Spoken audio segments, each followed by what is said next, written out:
મોરબીની લગધીર સિંહજી એન્જિનિયરિંગ કોલેજના 75 વર્ષ પૂર્ણ થતા એલ્યુમનાઈ એસોસિએશનના પૂર્વ વિદ્યાર્થીઓ દ્વારા કાર્યક્રમનું આયોજન કરવામાં આવ્યું હતું।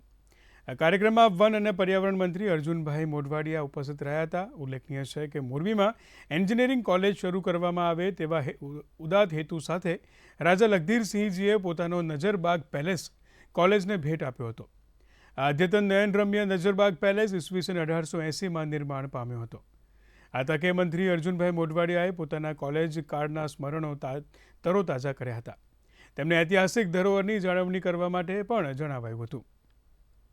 એલ્યુમનાઈ એસોસિએશન લેન્કો એલ્યુમનાઈ આજે 75 વર્ષની ઉજવણીનું આયોજન કર્યું હતું અને એમાં 1958માં પાસ થયેલા વિદ્યાર્થીઓથી શરૂ કરીને વર્તમાન પેઢી સુધીના વિદ્યાર્થીઓ સાથે મળ્યા, ભાવનાઓ શેર કરી અને બધાને જાણે એમ લાગ્યું કે પોતે ફરી પાછા આટલા દાયકાઓ પછી, વર્ષો પછી, મહિનાઓ પછી પોતાની માના ખોળામાં આવ્યા। 1991માં બી મિકેનિકલ કર્યું મોરબી એન્જિનિયરિંગમાંથી।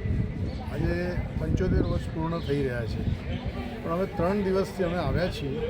એકદમ અદ્ભુત અનબિલિવેબલ આ પ્રસંગ ઉજવી રહ્યો છે અને પ્લેટિનમ જ્યુબિલીમાં કમિટીએ જે આલા ગ્રાન્ડ એરેન્જમેન્ટ કરી છે, ખૂબ સુખદ અનુભવ થઈ રહ્યો છે। જૂની કોલેજ, મારા જૂના સંસ્મરણો, હોસ્ટેલ લાઈફ, કોલેજની લાઈફ, બધા એરિયાઝ બધા જોયા અને રિવાઇવ થઈ ગયા અને ખરેખર અદ્ભુત એક અસ્મરણીય આનંદ મેળવી રહ્યા છે।